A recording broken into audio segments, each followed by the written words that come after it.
శుక్లాంబరధరం విష్ణుం శశివర్ణం చతుర్భుజం ప్రసన్నవదనం ధ్యాయేత్ సర్వవిఘ్నోపశాంతయే. భూమి యొక్క పరిమాణం. భూమండలం 50 కోట్ల యోజనాల విస్తీర్ణంతో కూడినది.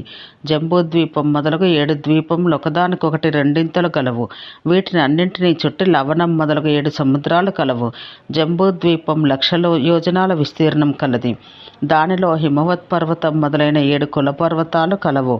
భూమి యొక్క ఉత్తర దక్షిణాల యందు తక్కువ ఎత్తుగా ఉండును, కానీ మధ్యప్రదేశాన ఎత్తు ఎక్కువగా ఉండును. తూర్పు పడమరలు ఆవహించి ఒకటి ఉన్నది. మధ్యప్రదేశం ఇలావృత వర్షం అంటారు. అందు మోకుడు వలె మేరుపర్వతం యొక్క కింది భాగం ఉంటుంది. అదంతా బంగారుమయం. దాని విస్తీర్ణం 84,000 యోజనాలు, పైభాగం 32,000 యోజనాలు. ఆ మేరు పర్వతాలకు పైభాగమందు 8 దిక్కులయందు ఇంద్రుడు మొదలైన 8 దిక్పాలురు 8 మహానగరాలు నిర్మించుకున్నారు. ఆ 8 నగరాలకు మధ్యగా 14,000 యోజనాల విశాలమైన బ్రహ్మదేవుని సభా ప్రాంగణం కలదు. మేరు పర్వతానికి తూర్పుగా మందర మొదలగు పర్వతాలు కలవు. దక్షిణంగా హిమవత్ పర్వతం, కైలాస పర్వతం మొదలగు పర్వతాలు ఉన్నాయి. పడమర దిశగా నిషధ పర్వతాలు మొదలైనవి కలవు. ఉత్తర దిశ యందు శృంగవంతం మొదలైన పర్వతాలున్నాయి. మేరు పర్వతానికి 4 దిక్కులందు పర్వతాలున్నాయి.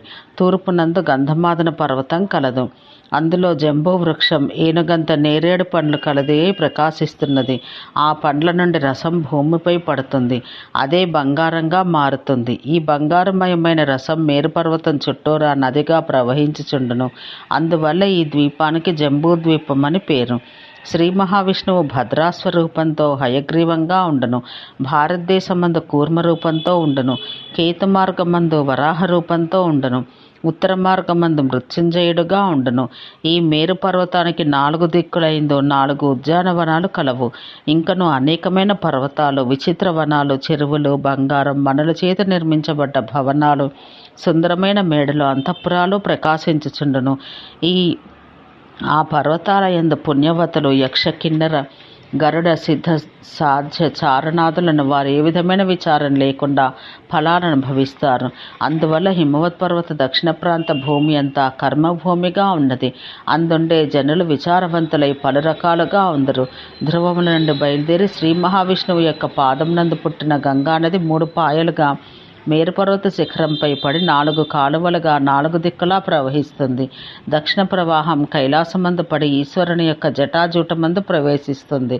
భగీరథుడు తన పితృదేవతలకు పుణ్యలోకం పొందించుటకు పరమేశ్వరుని ప్రార్థించగా అతడు తన జటాజూటం నందున్న గంగానదిని వదిలినాడు. ఆ గంగానది 7 పాయలుగా మారింది. దక్షిణ దిశాస్రవంతి గంగ అయింది.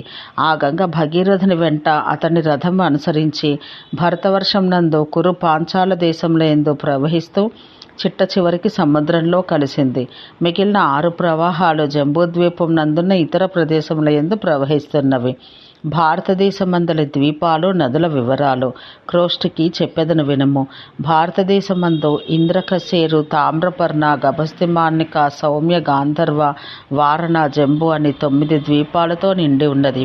దీనిలో జంబూ ద్వీపం 1000 యోజనాల పొడవు కలిగి ఉంది. తూర్పున కిరాతలు, పడమరన మ్లేచ్చులు, మధ్యలో బ్రాహ్మణ, క్షత్రియ, వైశ్య, శూద్రులు కలరు. పుణ్యం, పాపం, నరకం, స్వర్గం, మోక్షములనిచ్చును. ఇందులో వింధ్యపర్వతం మొదలగు 7 కుల పర్వతాలు, కోలాహలం మొదలైన పర్వత శ్రేష్టములు కలవు. హిమవత్ పర్వతం నుండి దాని శాఖల నుండి పుట్టిన గంగా నదులు 20 ఉన్నాయి.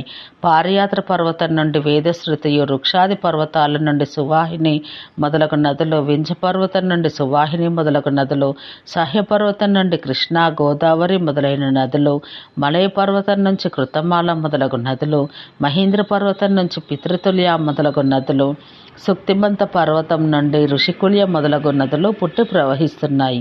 ఈ ద్వీపమందు మత్స్య, అశ్వకూట, కుల్య, కుంతల, కాశీ, కోసల, అధర్వ, కళింగ, మసక, వృక మొదలైన మధ్యప్రదేశాలున్నాయి. ఉత్తరంగా బాహ్లిక, వాటధానములు, నాభీరములు, కాలతోయకములు, అప్సరోగములు, శూద్రాధకమును, పల్లములు, చర్మఖండములు, గాంధారములు, యవనములు, సింధువులు, సౌవీరములు, ముద్రికములను ప్రదేశములు కలవు. తూర్పు దిశగా ఆంధ్రం, వాక్యం, ముదకరం, అంతర్గజ్యం, బహిర్గజ్జలు, ప్రవంగము, వంగేయం, మలగం, మలవర్జకం, బ్రహ్మోత్తరములు, ప్రవిజయాలు మొదలగు ప్రదేశాలు కలవు. దక్షిణ దిశగా పాండ్య, కేరళ, చోళ, కుల్య, సేతుక, మూషిక, కుమార ప్రదేశాలు కలవు. పడమర దిశగా సూర్యాకం, కాశీవనములు, దుర్గములు, తాలసకములు, పులిందములు మొదలగు ప్రదేశాలు కలవు. చీలకం మొదలైన ప్రదేశాలు కలవు. ఇంకను నిర్హార, హంసమార్గ, కుపథ మొదలైన ప్రదేశాలు ఈ పర్వతాన్ని చేరి ఉండును. భరతవర్షానికి తూర్పు దిశగా పడమరల యందు సముద్ర భాగంలో ఉత్తరంగా హిమవత్ పర్వతాలు కలవు. అందువల్ల ఇది విల్లుల వలె ఉన్నది. ఈ భరతవర్షమందు గల ప్రజల పుణ్యం వల్ల బ్రహ్మపదం, ఇంద్రపదం, పాప విశేషం చేత జంతు జంగమాది జన్మలో పొందుచుందురు. కర్మలను బట్టి ఫలితాలను కలిగించు బ్రహ్మదేవుడే భరతవర్షమందు ఉండును.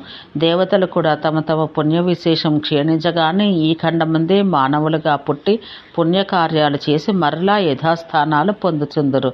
కాబట్టి మానవులు చేసే పుణ్యకర్మలకు పాపకర్మలకు అడ్డు చేయుటకు దేవతలకు కూడా శక్యం కాదు అని మార్కండేయుడు క్రోష్టుకి చెప్పెను. క్రోష్టుకి విష్ణువు యొక్క కూర్మరూప వివరణ గురించి తెలుపుతాను అని అన్నారు. ఓం శాంతి శాంతి శాంతి.